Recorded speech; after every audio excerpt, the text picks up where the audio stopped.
This season on Growing Wild, we're diving headfirst into Project Castaway, an ambitious plan to create a floating farm out at sea. Imagine a thriving ecosystem where vegetables flourish above water, while fish, seaweed and shellfish thrive beneath. To make this dream a reality, I've assembled a brilliant team of students from NUS and ITE. It goes through the soil and In our first episode, we learned from experts and conducted small-scale experiments. The microgels will sit in the soil and work its magic. I got the plants that generally love water. We travelled to the Netherlands and Portugal, where we witnessed inspiring examples of sustainable aquaculture firsthand. They're healthy, they're growing. And learn about the potential of salt-tolerant crops. It's like eating a watermelon. These experiences have ignited our creativity, leading to exciting initial designs for a floating farm prototype. Working closely with a local community, we're now ready to bring these designs to life in Semporna, Malaysia. So I'm feeling really excited about this project. It's like a big challenge to me, but even though I have very little experience in this field of aquaculture, that lack of knowledge is actually going to drive me to be more hungry and curious to create some really interesting solutions for this community. Our ultimate goal? To bring this innovative farming solution back to Singapore.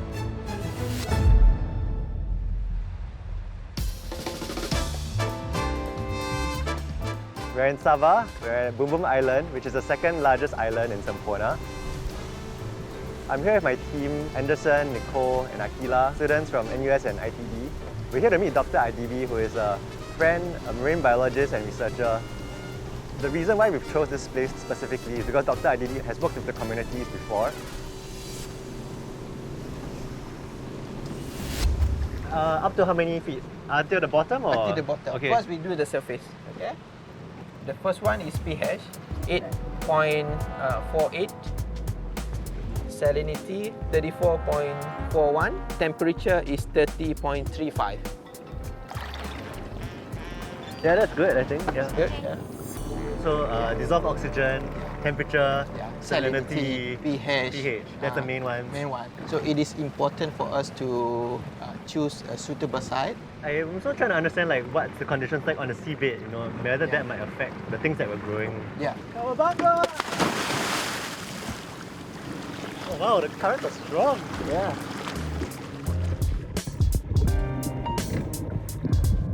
On the seabed, it's so surprising. There's nothing there. No marine life, no fish, no seaweed, no corals, just sand. It looks pretty sad, like the surface of the moon. By looking at the type of the bottom, we know what kind of species that we should cultivate here. So all these tests will ultimately give us a picture of what can be grown in here. What can be grown. We just saw our test site and the water looks really clean, so it's quite promising. When Chris took the sample from the bottom, it only had sand, not much corals. I think the water quality parameters are really good, so that's really good for our project. Our next stop is Sangaban, about 18 kilometers from the project site, home to several thriving seaweed farms. We're headed there to explore the potential of incorporating seaweed into our aquaculture system. This visit will allow us to learn firsthand about cultivation techniques and the challenges faced by local farmers.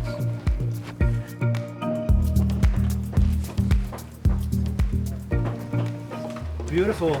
So this is considered the baby? Yeah, this is considered a baby. Oh, so how big does it get then? 5 times, 6 times like that. Like a big pillow? Yeah, big pillow. In about 45 days? Yeah, 45 days. Usage of the seaweed is to produce carrageenan, so emulsifier, stabilizer and thickener in the food industry. So the farmers will farm this seaweed for 45 days. They will dry the seaweed for a few days and then the farmers will put in the gunny sack. So we have multiple buyers, the island collector. Then you will have the mainland trader.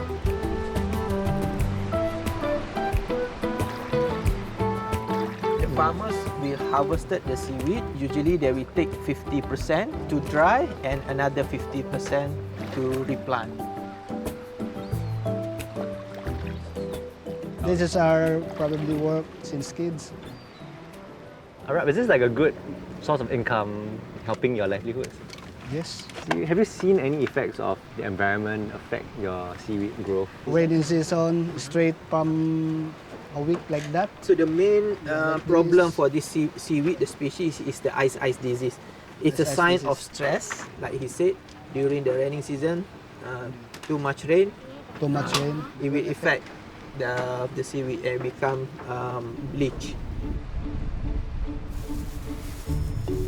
Life as a seaweed farmers, their daily routine, especially for the men, he will usually go out to the sea around 6 o'clock, 7 o'clock in the morning, floating plastic, woods in the ocean stuck to their between the lines, so they have to maintain it. They will come back to the house, so feel tired, then they don't want to do anything, they want to get rest. If they want to do a fish farming or fish aquaculture, number one, you need to get the fingerling, and number two, you need to get the food for the fish. Yeah, you get. So it's another effort for him to maintain. Macam mana kamu belajar tanam rumpai? How do you learn how to farm seaweed? Mama bapak lah ajar. Yeah.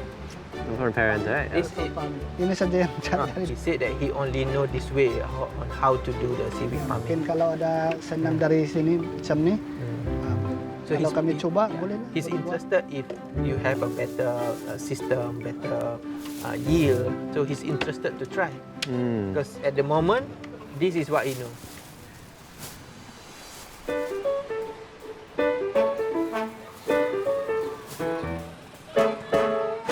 So we're meeting Sabran and Masran. They're members of this community. We're going to have a chat with them to understand a bit more about what it means to be a coastal community and have your livelihood depend on it. Dulu kalau macam saya kan pembeli seafood ni, hasil tu ada banyak lah. Lagipun jual memang agak senang. Cuma berbanding dengan sekarang ni bekalan ada juga, cuma pembeli yang bayar ambil dengan saya tu kurang. Saya terpaksa beralih ke tempat yang lebih sesuai. Maksudnya di mana saya boleh mendapatkan sumber pendapatan. Seperti contoh saya membelah kambing, membuka kedai runcit. Jadi mungkin dengan cara ini saya boleh mendapatkan lebih, boleh mendapatkan sumber pendapatan untuk menampung kehidupan harian. Ada tak nelayan yang mula buat pemeliharaan ikan ke fish farm tu? Sebenarnya memang ada dari sebelum daripada fish farm. Jadi disebabkan kekurangan bekalan, maksud saya kekurangan mendapatkan sumber dia punya benih atau cara penangkapan, sebab memerlukan kos yang tinggi semada daripada segi perangkap. Kerana sekarang perangkap pun dia memakan yang menggunakan plastik, kos dia terlalu tinggi. Dan disebabkan kadang-kadang mereka terpaksa beralih kepada mencari alternatif lain, iaitu bekerja di bandar-bandar untuk menampung, untuk meneruskan kehidupan itulah. If we create something like a floating platform that can potentially bring back the fish, bring back more income and more production, would that be something that would incentivize or motivate you to come back to it?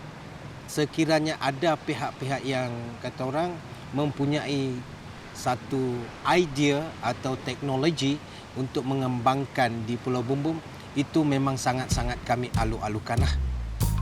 To be frank, climate change is the least of their concern. That is up to us as designers to see how our product can, address these issues as well.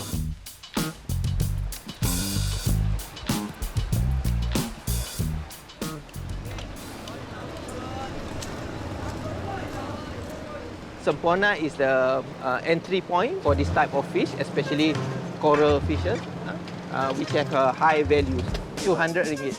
Yeah. We saw that a lot, the crabs and the lobsters both had like roe, so meaning that the Semporna environment is very good for the animals to breed. I can imagine this being on a salad. Yeah, very briny. We talk to the community, we talk to these people, these sellers, we understand how they work. This is rabbit fish. Something we've been thinking about to rear because it's lower on the trophic levels. It's basically vegetarian and you can eat seaweed. Today has been very holistic because we covered so many aspects of the food system. We really understood the nuances of how the community depends on the sea to live their lives.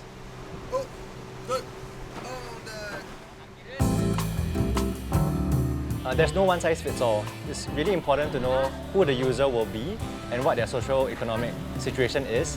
And then the farming methods and the farming technologies should be able to fit that. Making friends with the community has also been really fun. They've been super hospitable, and it's very fun to see what's their routine and how we can possibly incorporate our floating platform into part of their daily routine.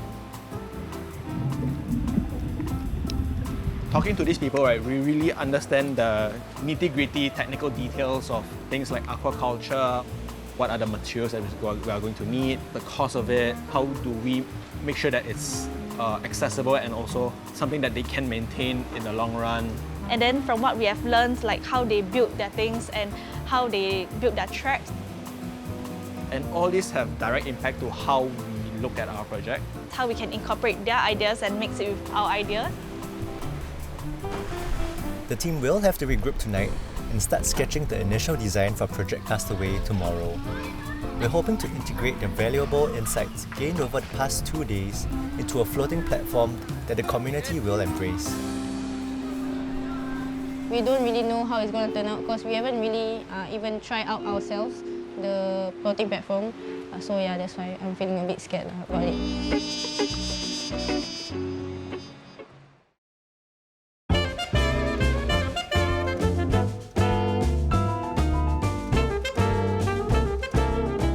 We've been up all night and we've been rushing to prepare our presentation for today. We are actually meeting the stakeholders in this area, Dr. IDB, Masran, who is a community member, and one of the contractors, to critique our concept drawing and to give any constructive feedback about whether our idea will work. We know it's a bit raw, but it's going to happen right now. We're going to head over and present this. Thank you for being here and thank you for your time. Yeah, we've been working really hard to think of this concept, and we want to get your feedback, your true honest thoughts about this idea. The crops that we are introducing are crops that are more tolerant, things like sorghum and millet. We are also thinking of trying to plant herbs and vegetables, kangkong, pako pakis, and also serai. So here we can have a rabbit fish farm, and on top of it we can also have seaweed grown, and using this sort of structure we can also prevent turtle predation. The farmers can do multiple things and multiple products. So that's why I think it's good. The general idea is the spacing is convenient enough for you to do some tasks on the boat. I think about one block only you add one block for walk. Yeah. Rabbit fish can consume the waste from the agriculture. We will make it bigger and have more pathways. Pembesaran tu. So according to him, he likes the idea because the idea incorporates everything. In this system is as much as possible self-sufficient. So rabbit fish eat the seaweed, or you can eat some of the crops, and we can save the seed and the cycle continues. Yeah. Pada pendapat saya, risau dari pemasangan tu memang ada disebabkan kos dia terlalu tinggi dan platform yang kita beli tu bukannya murah. Jadi ini memberi impak kepada masyarakat sini jika mereka sendiri. This floating farm can be an educational platform for the school children, the tourists who want to learn about sustainable aquaculture, because at the moment they don't have attraction at this village. Our goal is that even with climate change, we can still maintain a constant food supply, whether they are doing it as their livelihood or whether they're doing it as sort of a side hobby or for profit. So it's meant to serve different ranges of people with different interests, but ultimately for food security. The idea is good because it introduced the farmers to a sustainable system, food production system. It will provide new livelihoods for them. Jadi memang mustahillah pada saya untuk masyarakat kampung menjayakan cadangan ini kerana terlalu memerlukan kos yang tinggi.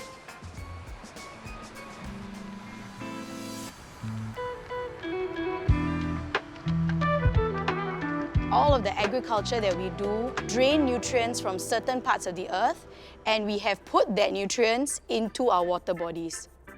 Today we are here at NUS where Dr. Maxine is going to give us a lecture on healthy marine ecosystems. That's going to be very important to me and to the team because we'll be able to learn how the different interactions between the different organisms work hand in hand. What we should be eating is actually this area, the second level carnivorous consumers, which are fish, and the first level. But we should never be eating the top. Countries still carry out whaling and eat dolphin meat. Ridiculous, because you're eating the top consumer. Their meat has so much mercury. Basically what happens up the food chain is that you are gathering all those toxic pollutants, and the biggest organism on the top has the highest concentration.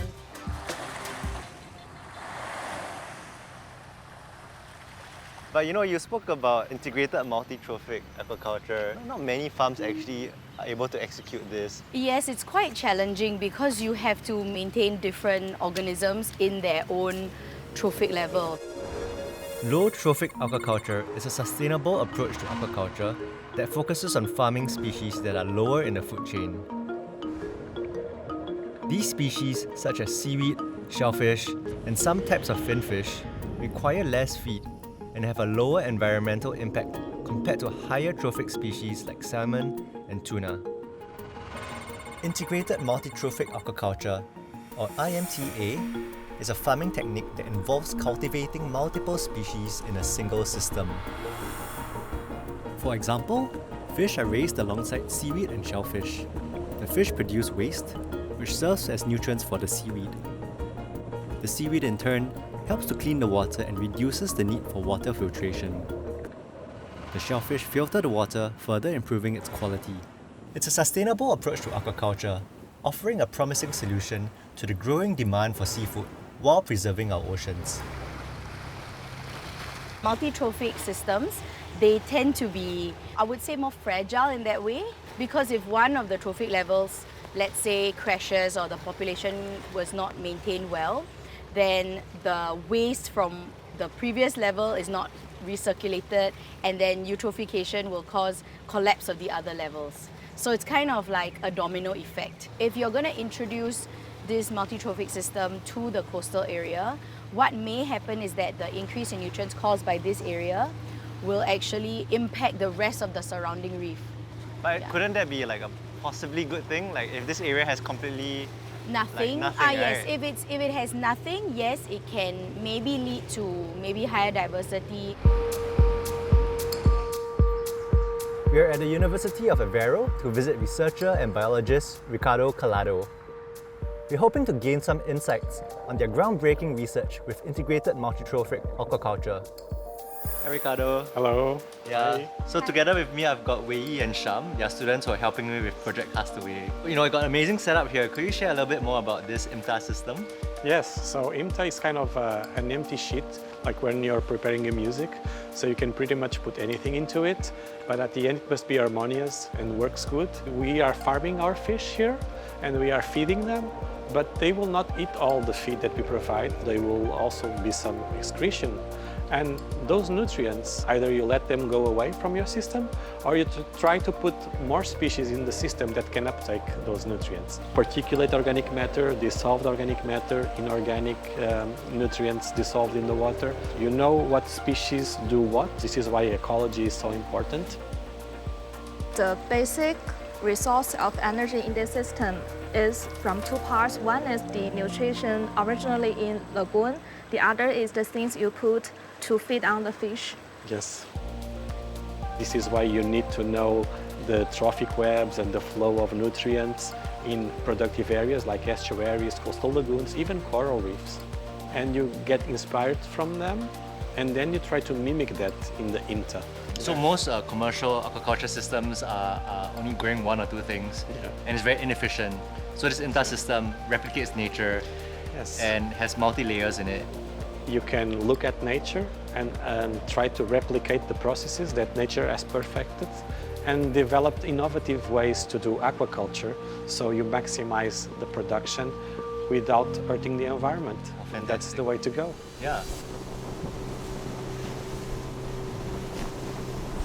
The team has been working extremely hard on our design for Project Castaway. But we needed additional expertise from an engineer who would know the ins and outs of building a floating platform in a harsh marine environment. So I asked my friend Walter, who is also an engineer, to come and meet the students and share his honest thoughts about our design. Yeah, I like the design.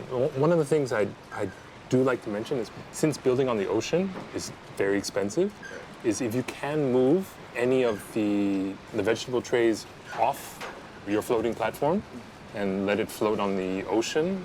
Because in this instance, there's no way to access it without coming by boat. Maybe lack of experience in building ocean structures, not to say that I'm a professional at all, but the fact that maybe it's a bit, how would you put this diplomatically? It's a bit idealistic, let's say. You probably want some area to be able to process your fish or your seaweed. You know, when you pull it up, you want to be able to put it on a table, somewhere to sit down with some shade. Sitting on a boat and pulling them on board is not always feasible. I felt quite surprised when Walter gave the very strong feedback that it wouldn't work. These squares, are they sort of your traditional, what you see in the modern day Keelong squares? Exactly, yeah. So those are the things that we think might be readily accessible. So we could sort of use that as a base. I think cost will be very high and not using local supplies. Cost benefits, you know, it might not be there. The locals might not use it at all. Desalinization is pretty power intensive, pretty power hungry. Have you thought about, say, rainwater collection? Good timing, no? Yeah, I mean, being at the Keelong, we could literally feel what it feels like. Also with the rain, it gives us a good sense of the kind of forces that we experience out at sea. One long, rigid structure, a wave comes by, it'd probably break it up into little pieces. A lot of that real estate on that platform is being taken up by plants that are in the way. I'd rather see something more modular, or at least something that can be shuffled around and tailored to suit the area that it would be put in, rather than here's one size fits all kind of a design. We gathered all this knowledge from the locals there, and I thought, you know, at least it will give us like a 80% chance of success, 90% chance, but no, not really. We had to take a big step back. Well, everything's fixed in one position, right? So you're assuming that nature will cooperate.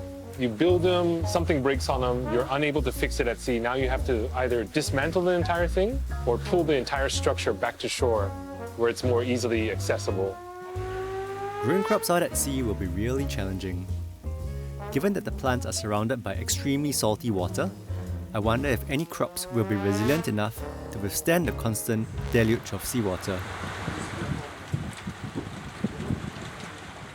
To answer this question, the horticulture students will be taking on the task of stress testing our plants with salt water to see if they survive. So from no salinity at all, pure fresh water, to the full salinity, which is equivalent to like sea salt water. The big idea for today is that we're going to test different salinities. You know, after coming back from Europe, we've been very inspired by how they can grow saline crops. Ultimately, we'll try to grow these plants at different salinities for a month and see what happens at the end of it. How about I try the most saltiest? The saltiest? Let's see whether it tastes like seawater. Ooh! Yeah, it is. Yep, okay. Yeah, I think the plants will definitely die in this. Okay, so at all costs, y'all cannot mix up the two. Out at seas, fresh water might be very scarce. Correct. So even if we can mix a little bit of salt water with the fresh water, that allows us to be more efficient with water. Yeah. And also with the type of crops, that's also a very good indicator of what is possible and what's not possible. In this experiment, I've separated things into three main crops. So the first type of crops are the regular crops, things that we saw in Semporna and things that we think that people will use. So we have lemongrass, chili, and also what we've tested before, sorghum, which is the heat-tolerant grain. The second group of crops is something that we have done a lot of research, and we found that this could potentially be the equivalent of the saliconia in our region. So this is called purslane or portulaca. It's actually a very, very common houseplant, but it's also edible in many parts of the world. Hopefully this can be the plant that we can introduce to people as an alternative to Salicornia, which is a more temperate crop or cold weather crop. Yeah, so fingers crossed that this guy does survive. I really have no idea what the chances of success are, but if the guy in Netherlands could do it, yeah, I think so. Let's give it a try. Over here we only have a short time frame and we can only test a few given the limited space. But I think it's something worth testing for the long term. Yeah. So you're the next generation, so you can continue this idea and testing.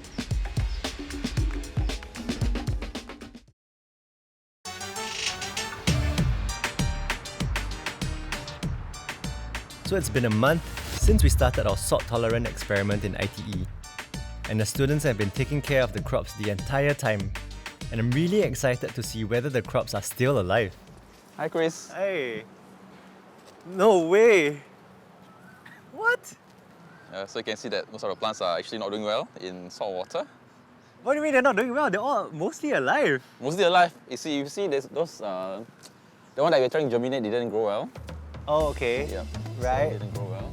But look at those guys. Yes, they're still standing strong. That's incredible. Honestly, I thought everything here, especially these guys, will be completely destroyed. They've been given so much salt. Yes. But still alive. Look, it's so crazy. Yes. I had not expected this at all. Unfortunately, the sorghum didn't germinate. The Salicornia did germinate, but halfway through it didn't take off.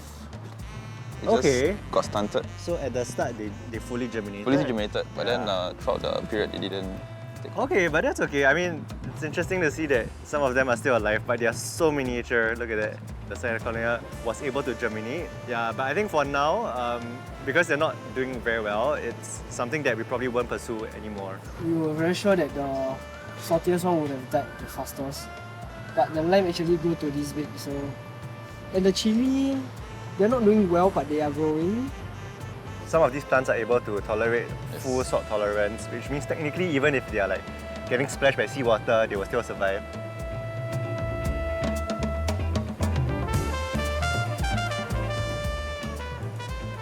Maybe like not as citrusy, but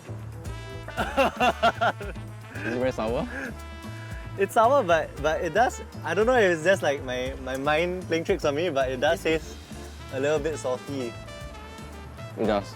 That's right. It's more intense. Okay, and then I'm gonna try to control. Yeah, the flavor is a lot more bland. Yeah, so far all the flavors and the salt, the ones that have salt are really much more concentrated. We're lucky that the purslane is doing really well. Yeah, so it's nice to know that we are able to transfer the knowledge and lessons that we've learned into something that's more localized and adapted to our climate. Yeah, so we've been very successful with this experiment with salt tolerance, and I think for the next step we're going to explore how we can do more with less. Out at sea we are probably going to be very resource tight, where water will be scarce, and we'll probably explore how we can grow plants in such an environment. Over the last month, the Castaway team and I have put our heads together to totally redesign our platform. Taking into account Walter's advice, the new design is more modular and easier to both construct and maintain. We've rethought the space, and now we have a central working area with 4 aquaculture pots attached to it. Taking Walter's inputs, right, we've come up with this design, 4 different pots growing 4 different types of aquaculture. Outside of this main pot system, we'll have attachments where we can have both floating platforms growing edible crops. We've reduced costs by mostly using materials found locally in Semporna. And we're moving all our vegetables off the platform onto their own individual chinampas. The soil is about 14 litres, and then the water reservoir can hold about 7 litres of water. Even though it looks deceivingly small, right, it's actually really heavy. So in total, this can weigh about 20 kg when it's filled with water, which is it's quite significant. So we finished finalizing the design of the floating farm. It's going to be very, very flexible. Everything's going to be very modular. It's like plug and play system. It's a pretty big milestone. We've got all the elements sorted. I'm in Saga Prefecture in Japan with Nicole and Giselle. They are helping me with the aquaculture part of Project Castaway, We've got 4 aquaculture pots to fill, and to do it right, we need to learn from the pros. We're excited to meet an oyster farmer and a sea urchin diver to learn about their cultivation methods, how they are helping the ocean, and what makes their seafood so exceptional. 16年ぐらい前から海がどんどんおかしくなってきている。だから、海をどうにかしたいっていうことでこの地元の海に帰ってきて牡蠣の養殖を始めています。ここの海には貝が必要なんですね。貝がすごく重要。貝がいないから重要なんですね。貝を増やすことが、環境を良くするための手段として考えられるっていうか、これしかも考えられなくて。I think the thing that caught me most was actually how he really cared about how the oysters contribute to the overall ecosystem. Trying to fight for the cleanliness for the ocean is quite inspiring. How hard he's working for it, for this justice. 牡蠣をカゴに入れて、食害、魚から食べられないようにしています。The way he flips the basket, the way that he line it up all perfectly, and then there's a roller coaster type of system. It's all very cool to me. He explained that it took a lot of trial and error. The fact that he just kept trying to make improvements is quite cool to me. It takes a lot of brain to come up with such efficient process. Umezu-san is a genius. I really appreciated how he took a first principles approach. Every single thing that was a struggle for the old way of farming, he has now turned that into something very convenient and very easy for the farmers to do. Wow, so easy. Oh my gosh. Okay. 私の出荷サイズで250個から350個。今の結果として、まだ夏やらないといけないんですけど、だいたい3も咲く、3回できる。3回したら、だいたい1800万貝。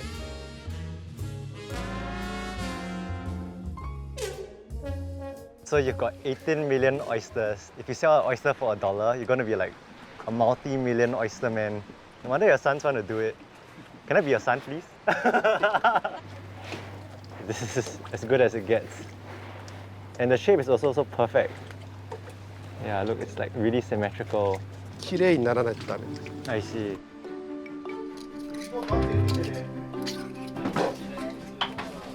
それで貝を飼うことによって環境が守られていくんですけど、それを維持していく活動を私やっています。ありがとうございます。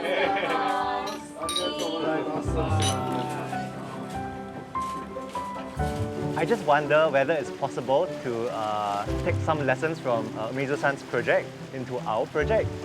But overall, it's been really inspiring, knowing that it's possible to break tradition of sorts.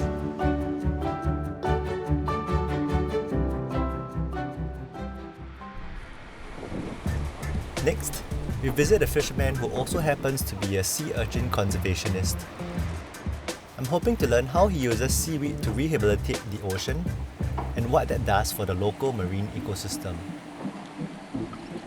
こういった生命が誕生する場所づくりっていうのをですね、どんどんやっぱり日本も減ってきています。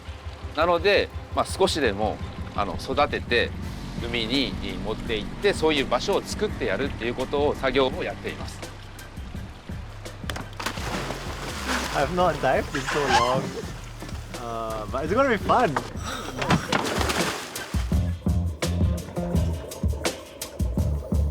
It was a really strange thing. I was like farming on land, but it was underwater. But yeah, we literally planted grass on the seabed. This is so familiar. Kisa-san did most of the work. Yeah, I was like the token planter. Yeah. Nice one, nice one.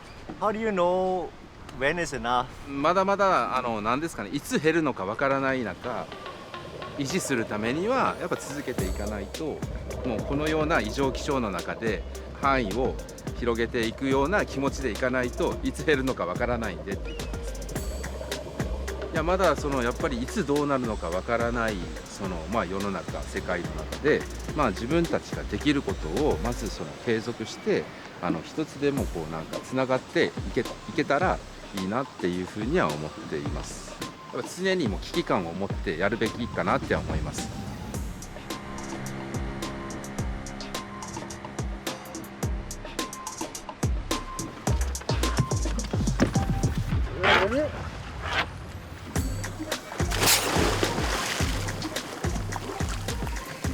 We did two things actually. The first was finding the invasive species of sea urchin. Two types of sea urchins live here, a purple species and a black species. The black ones with long spikes are invasive. We smashed them with a metal hook. These invasive sea urchins wreak havoc on marine ecosystems by overgrazing on kelp forests.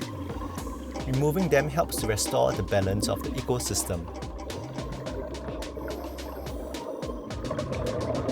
Then we replanted seaweed. We actually found an area with an existing seaweed population and we planted more to conserve the area. Seeing the amount of seaweed down below, you can really feel that the environment is much more protected. Yeah, so I can understand why he's doing what he's doing. He mentioned that this place, like 20 years ago, was barren from desertification. And what he's done today has miraculously changed the environment. It is very, very lush underwater, full of seaweed everywhere. Yeah, so it's really, really amazing. I'm just a bit cold right now, but other than that, it's been amazing. So after all our hard work, we are finally visiting Kesamaru-san's facility to see how he rears the purple sea urchins that he sells for public consumption. 取れているのがこの紫ウニ。We won't get poked. 紫ウニ。It looks scary, man. 途中までしか育てないですこれ。なんでかって言いますと、ウニって海藻をめちゃめちゃ食べるんですよ。なので海藻をなくならないような取り組みをずっとやり続けてます。でこれを海の方に持って行って海藻があるところにまく。Kesamaru-san releases the purple sea urchins into the sea, allowing them to feed on the abundant kelp and seagrass. He then harvests the fully matured sea urchins, making them available for everyone to enjoy.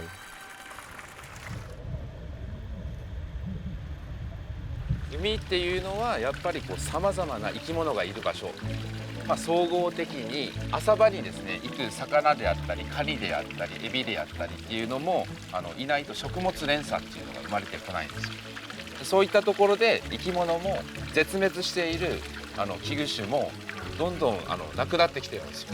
なので、そういった場所づくりっていうところでこういうのもします。グッグッグッそして。Ah, that's easy. Now we're doing the cleaning part. 一つ一つ。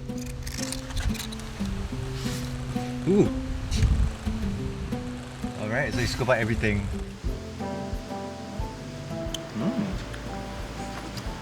Quite mild taste. So, Kesamaru-san, just want to say thank you so much for sharing your knowledge with us and the experience in the waters with us. I think it's very meaningful for our project. This has brought a different lens to it and it shows the importance of conserving and preserving the environment. This knowledge, we will try our best to spread it to the rest of the world. So really appreciate it. Thank you. Arigato. Yeah, ありがとうございます。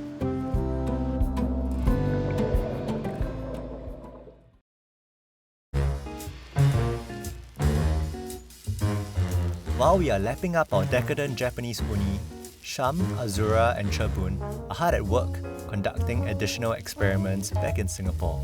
So Chris tasked me to actually did a new set of tests, evolving new set of plants.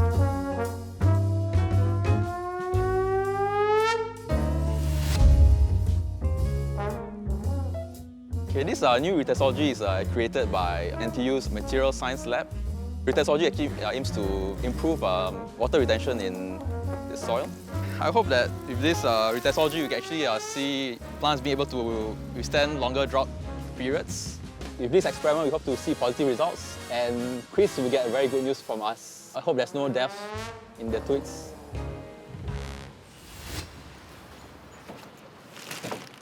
Let's check on our babies. Oh. Oh. It's a little bit disappointing. Yes. All the seedlings have not survived. I was hoping that the lime to be the most resilient ones, but they are actually wilting. Interestingly, this is the one with the most retention. Correct. They are not doing too well compared to the ones with slightly less retention. This is the one with half the retention application. Lady's finger is doing slightly better as well. Yes. Yeah, that's interesting. And the soil looks really, really dry. Why don't we take some readings of the soil moisture? It's at number 2, so it's like almost bone dry. Okay, let's take it in a couple more put. Extremely dry. Yeah. What? Yes. It didn't really retain much moisture at this stage after 2 weeks. Let's try the one with full retention. Okay. There's no moisture at all, even after just a short 2 weeks. But on the bright side, we now know that a couple of these plants, especially the portulaca, is able to tolerate very, very dry conditions. So these are the true survivors, so we've got to keep them. Even though we thought of retention as like the savior to our out at sea conditions, I feel like we can't fully rely on retention. Our planter design would probably have to incorporate a way of providing it additional Some water. irrigation to the plants. Yeah, I want it to be really safe. The last we checked, the plants were healthy, but after 2 weeks, looks like cannot make it. Okay, so on the 5th day, it was doing very well. And then on the 10th day, A little bit healthy. okay, still quite good. But just like 6 days later, suddenly things went a bit downhill. Yeah, so it feels like the upper limit is about 10 days of the effectiveness of retention in a very, very windy condition. So it really has helped. It's just that there is a limit to what it can do out in the field. Yeah. Once again, the portulaca did so well. It was thriving. It didn't really show any signs of stress. It gives me hope that there are some plants that actually can adapt to this very, very saline environment out at sea. And it also tastes good, and this is something that I would love to introduce to the community there. Over the past few weeks, the team and I have been collaborating closely to bring our floating farm vision to life. We've been revising the design of the chinampas, which is the foundation of our growing system. These rafts need to be both sturdy and buoyant, capable of supporting 4 vegetable planters while braving the open ocean. Made a lot of progress here. So today is Sea Trial Day. We're going to test the floating platforms that we've built out at sea, and we're going to see whether structurally they are sound. And we're also going to put the plants in and see whether they survive in these field conditions. We've spent a lot of effort building up to this point, so I think it's going to be good.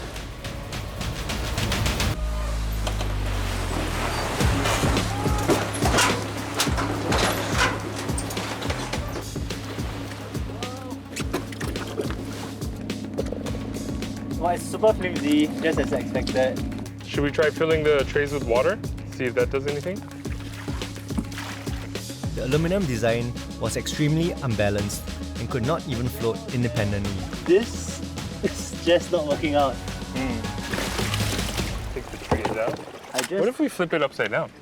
Really? Yeah, let's try.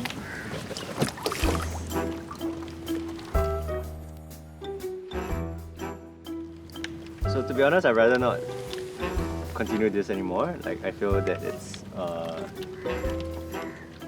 just too unstable in all directions. Right. Let's put this guy in a hole, tie it up, and why don't we try the other? All right. Oh, that's promising. Nice. Wow, it actually floats a lot higher than we thought. Yeah.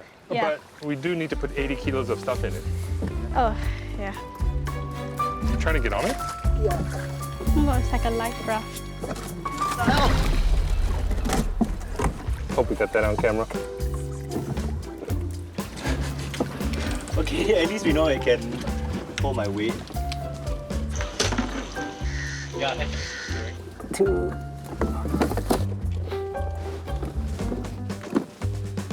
Your plants are really heavy on one side. The wooden planter is more stable, but I suspect that it will not be able to survive the more aggressive waves. That is strange. Hold on. Why is it so unbalanced? I don't get it. It's super unstable. What is going on? It's so imperfect. I'm not happy with it. Yeah. It's that water reservoir. What'd you say, 7 liters in each? Yeah. 28 kilos of water moving around? Yeah. I'm very nervous. I don't think we should put this out to sea. It's like, if another boat comes by, this whole thing is just gonna flip out and fall in. Every time we think it's gonna be so easy and straightforward, it never is. Never is. It's so annoying. I'm disappointed. I'm feeling extremely deflated, extremely disappointed. I mean, we came in here with all the plants looking really healthy and lush, and I thought, oh, it'll be like a perfect photo finish, but it wasn't to be. It's complete opposite. Yeah, so yeah, a lot more questions than answers right now.